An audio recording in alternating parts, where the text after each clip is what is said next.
आपने पूछा कि बाकी मुसलमान ममालिक कहाँ हैं, तो पहली बात यह कि खुद पाकिस्तान की आर्मी ने माजी में फ़लस्तीनियों पर हमले किए हुए हैं, उनके उनके खिलाफ ऑपरेशन किए हुए हैं। फ़लस्तीन का मसला उठता है तो फ़लस्तीन के मसले पे वो एकदम से कश्मीर को जोड़ते हैं कि उससे ये है कि वो लोग महंगाई भूल जाएं, अपने मसाइल भूल जाएं।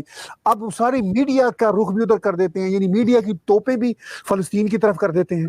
वो कहते तो यही हम इसराइल की तरफ कर रहे हैं, लेकिन इनफैक्ट इनकी तोपें प्रैक्टिकली वो फ़लस्तीनियों पर रहती हैं। आपने वो ऑपरेशन की जो रियलिटीज़ है वो आप और मैं सब जानते हैं। जब पाकिस्तान की एस्टैब्लिशमेंट गई थी और उन्होंने मारा था फ़लस्तीनियों को, कि जो हिस्ट्री है, जो पाकिस्तानी मुसलमान कहते हैं जी कि हम अरबों से हैं, जो कि मुझे मेरी बात समझ से बाहर है।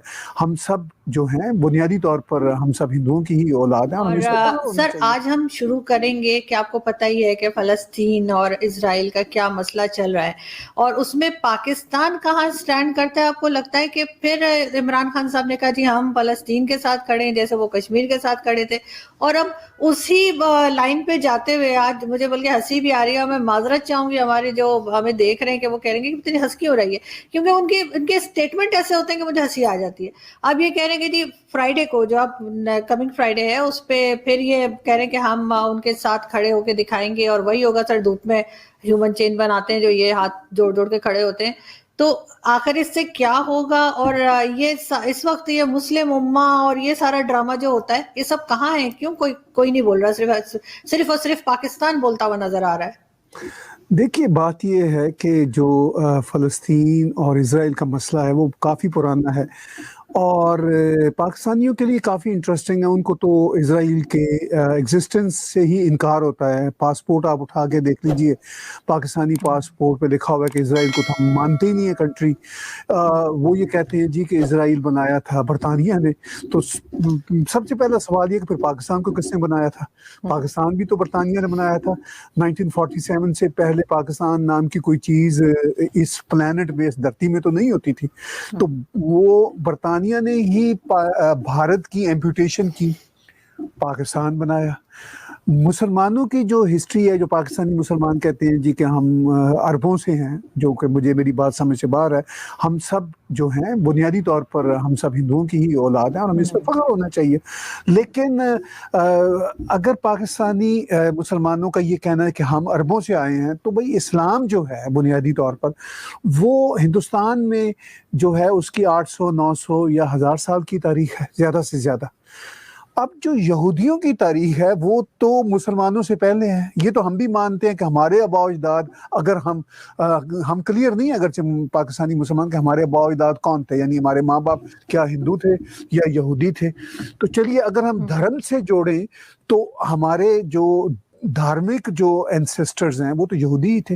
वो जो इब्राहिम के 3 बच्चे हैं 1 बाय 1, सबसे बड़े बच्चे तो ज्यूस थे। हमारे प्यारे जो प्रॉफिट मूसेस हैं, फिर जीसस आते हैं, फिर prophet Muhammad peace be upon him आते हैं। तो बात यह है कि हम तो किसी सिलसिला में भी अपने आप को इसमें खड़े नहीं पाते। ना हम अपने आप को हिंदुओं की एंसेस्ट्री मानते हैं कि वो हमारे एंसेस्टर्स हैं, ना हम ये मानते हैं धार्मिक लेवल पर कि हमारे जो बड़े थे वो यहूदी थे। तो यहूदी उस धरती पे, वो जो फ़लस्तीन की धरती है, उस पे तो वो मुसलमानों से पहले के हैं, चूंकि उनकी तो एटलीस्ट 3000 प्लस ईयर्स की हिस्ट्री है। तो ये कहना कि ये इनका गलत कब्जा, ये भी गलत है। बात ये है कि वो एक मुश्तरका लैंड है जो जिसको हम सब जानते हैं, जैसे यरूशलेम है जो यहूदियों की भी है, क्रिश्चियंस की भी है और मुसलमानों की भी है। इसीलिए मस्जिद अक्सा जो है, जो होली लैंड है, वो उसमें क्लेम तीनों का है और तीनों को यूएनओ ने कुछ ना कुछ हिस्सा दिया हुआ है। तो पाकिस्तानी, मुझे इन्हें ये नहीं समझ आता कि वो क्यों, किस मसला पे वो इजराइल के खिलाफ हैं, उसको अपना यानी दुनिया का कंट्री ही नहीं मानते। तो ये एक ऐसा अनफेयर एटीट्यूड है जिसकी वजह से इजराइल को तो कोई फर्क नहीं पड़ता, मगर पाकिस्तान को फर्क पड़ेगा। लेकिन पाकिस्तान की हर हुकूमत ये करती चली आ रही है 70 साल से, इसलिए कि पब्लिक कंजम्पशन उनकी इसमें बनती है। आपने पूछा कि बाकी मुसलमान ममालिक कहाँ हैं, तो पहली बात यह कि खुद पाकिस्तान की आर्मी ने माजी में फ़लस्तीनियों पर हमले किए हुए हैं, उनके खिलाफ ऑपरेशन किए हुए हैं। माजी में हम पीएलओ को देखते हैं, उसके जो रूह रवां थे उस जमाने के, यासिर फारूक, वो पाकिस्तान आया नहीं करते थे। उनका हमेशा जो याराना था वो दिल्ली के साथ था। तो इसका मतलब ये है कि वो कभी भी पाकिस्तान को अपना बरादर इस्लामी मुल्क नहीं ट्रीट करते थे, इसलिए उनके पास अपनी रीजंस थी। अब पाकिस्तान इसलिए ये करता है, कई कई दहाइयों से हम देख रहा कर रहा है कि पाकिस्तान इसको कश्मीर के साथ जोड़ता है, मसला फ़लस्तीन को। हालांकि ये बिल्कुल दो मुख्तलिफ नौयत के मसले हैं, बिल्कुल दो मुख्तलिफ नौयत के मसले हैं।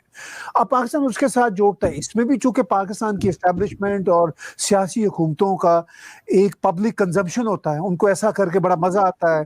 जो वहाँ पे महंगाई के मसाइल हैं, जो पोलिटिकल अनरेस्ट है, जो आवाम की जिंदगी पाकिस्तान में अजीरन ना सिर्फ आज है बल्कि कई दहाइयों से चली आ रही है, उससे छुटकारा मिल जाता है जब कश्मीर का कोई जब ये फ़लस्तीन का मसला उठता है, तो फ़लस्तीन के मसले पे वो एकदम से कश्मीर को जोड़ते हैं कि उससे ये है कि वो लोग महंगाई भूल जाएं, अपने मसाइल भूल जाएं। अब सारे मीडिया का रुख भी उधर कर देते हैं, यानी मीडिया की तोपें भी फ़लस्तीन की तरफ कर देते हैं। वो कहते तो यही हम इजराइल की तरफ कर रहे हैं, लेकिन इनफैक्ट इनकी तोपें प्रैक्टिकली वो फ़लस्तीनियों पर रहती हैं। आपने वो ऑपरेशन की जो रियलिटीज है वो आप और मैं सब जानते हैं, जब पाकिस्तान की एस्टेब्लिशमेंट गई थी और उन्होंने मारा था फ़लस्तीनियों को, तो लेकिन ये बातें वो कभी नहीं उठाते। तो ये सारे का सारा गोरख धंधा है, पब्लिक कंजम्पशन के लिए है, और इनको बड़ा मौका मिल जाता है कि जैसे ही फ़लस्तीन और इजराइल की कोई नई झड़प होती है, जो कि बड़े सालों बाद अब दोबारा इस लेवल की हुई है, 2014 के बाद इस लेवल की हो रही है, तो बस अब ये मैं ये कहूँगा कि पाकिस्तान की अवाम, पाकिस्तान की एस्टेब्लिशमेंट आइंदा को 1.5-2 महीने इसमें काफ़ी बिजी रहेंगे जब तक ये मसाइल वहाँ पे ठंडे नहीं होते। तो ये हर चीज़ भूल के इसकी तरफ ये रहेगा, कोविड की बात भी नहीं होगी, सारा फोकस जो होगा ना वो अब ये फ़लस्तीन इजराइल का रहेगा, और अरब मुल्कों को कोई लेना देना नहीं है। आपने पिछले साल ही देखा कि 4 अरब कंट्रीज़ के इजराइल के साथ खुल्लम खुल्ला अच्छे ताल्लुकात हो गए हैं। सऊदी अरब के इजराइल के साथ बैकडोर डिप्लोमेसी कई सालों से चल रही है। मैं अभी यूएनओ में जॉर्डेनियन फॉरेन मिनिस्टर की भी तकरीर कल ही सुन रहा था, इससे पहले इजिप्शियन की भी की थी। वो जो होती है कि वो खास वर्ड 2 स्टेट थ्योरी वाला वो यूज करते हैं, लेकिन वो सब पब्लिक कंजम्पशन के लिए है, वो कोई ऐसा स्ट्रांग है ही नहीं। पाकिस्तान इसमें बहुत नाच रहा होता है, इसका इन्हें क्या फायदा होगा? इंटरनेशनली तो इनको टके का फायदा नहीं होगा, ये खुद इंटरनेशनली इससे और वेस्टर्न वर्ल्ड इनको अच्छा नहीं समझेगी।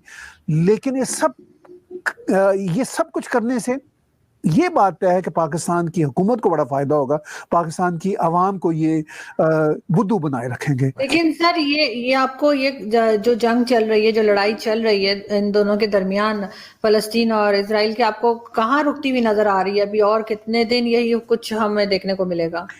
देखिए, ये ऐसा पहले नहीं हो रहा, कई बार हुआ है। ये नॉर्मली जो होता है कोई 2 से 4 हफ्ते चलती है। इस बार भी मतलब इसकी शिद्दत जो है आइंदा 1 हफ्ते बाद मुझे लग रहा है कम होना शुरू हो जाएगी। और देखिए, ये सारा मामला जो शुरू हुआ शेख जरा जो एक इलाका है इस बार का, वहां से शुरू हुआ। वहां से इजरायली हुकूमत ने कहा कि ये जो आबादियां हैं हम इन पे कब्जा करेंगे और ये गैर कानूनी है। वहां से ये सारे प्रोटेस्ट फूटे।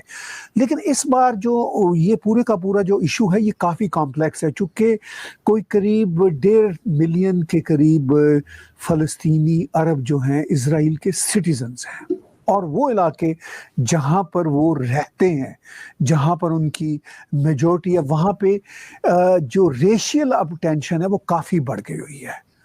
यानी ये मसला अब सिर्फ और सिर्फ जंग की हद तक नहीं रहेगा, ये टेंशन आगे जाएगी। हमें कनाडा, अमेरिका में बैठ के वो टेंशन नज़र आ रही है।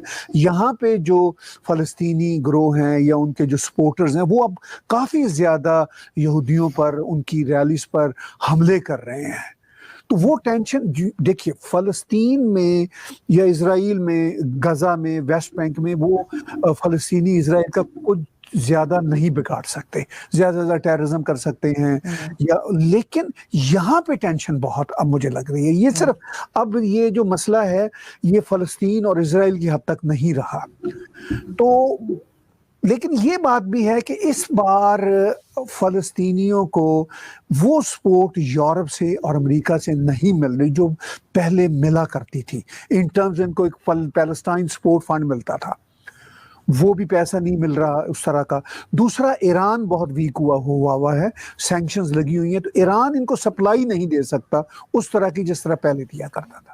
टर्की इनका हामी है, टर्की बोलने की हद तक हामी है, को थोड़ी बहुत मदद भी कर देता है, लेकिन टर्की पर भी इस वक्त अमेरिकन काफ़ी प्रेशर है और ये मुझे जंग ज्यादा अरसे तक खिंचती नजर नहीं आ रही जंग की सूरत में, मगर इसकी टेंशन जो है, इसके जो कॉन्सिक्वेंसेस हैं वो अब वर्ल्ड वाइड फैल गए हैं और वो चलेंगे, काफी चलेंगे। लेकिन अब वेस्टर्न वर्ल्ड भी डिटरमिन्ड हो गई है। वेस्टर्न वर्ल्ड मुझे इस जंग के कॉन्टेक्स्ट में लग रहा है कि ज्यादा प्रो इजराइल है पहले की निस्बत भी, इसीलिए इजराइल के स्टेप्स बहुत ही अग्रेसिव चल रहे हैं और जिस तरह वो बिल्डिंग्स उड़ा रहे हैं।